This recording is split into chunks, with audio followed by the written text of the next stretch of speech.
What's up, guys? This is Nick Biever doing my inventory project for Logistics Management 127, Professor Yancey's class. For my project, I chose to, keep it simple and do an inventory on foods I like to staple on when I'm working out, trying to build muscle. So essentially, my approach was fairly straightforward.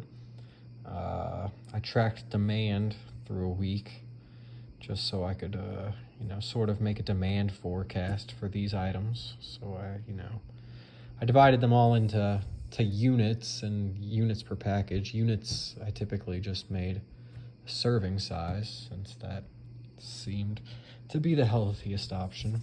Anyway, from this, we made a demand forecast. Came up with some other numbers. We split the items up into perishables and non-perishables. You'll see they're labeled differently. I'll talk more about that later. Anyway, so we have our items list, the approximate daily demand that we came up with from our that's a demand forecast rather we came up with from tracking our demand. The package count in units. So buying this comes with 2 boxes.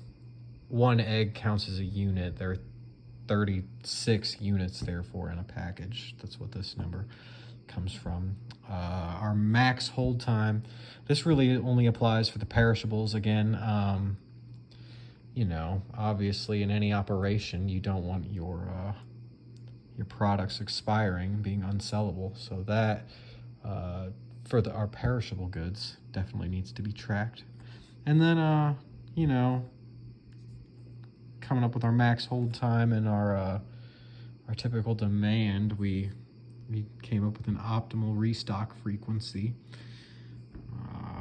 So however many packages and with whatever frequency have you. Again, with our non-perishable items, it's more of a just-in-case operation. You're able to have that extra padding, whereas with perishable items, you don't want all of your food going bad. So typically our restock frequency for our perishable items, or non-perishable items rather, is going to be not nearly as frequent. You see the shortest one is a month, whereas over here we have restocks every 3 days for our salmon. Granted, I work right next to Kroger, so in reality, the frequency, how often we're having to restock, isn't a huge issue. Anyway, so yeah, we labeled each of our units individually. For the eggs, I didn't want to actually put notes on each egg, so we made these little labels, just crossing our T's to keep track of our eggs. Looks like we've used, it says 7. Yeah, it looks like 7. It's simple enough. For the perishables, we got the expiration dates listed for everything. Make sure we're tracking that date, making sure we're not letting food go bad. We have purchase dates for our non-perishables. Canned food, the quality can deteriorate after a while, but as long as the can is sealed, it should be safe to eat. Again, perishable foods can sit a lot longer. Anyway, that was our approach for this assignment.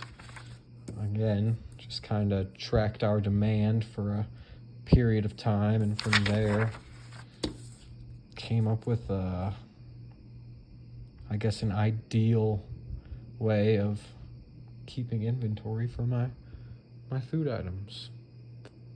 I eat other stuff besides this. This is just stuff I eat quite frequently when I'm trying to build muscle. I don't live off whey isolate protein and canned tuna, guys, I promise.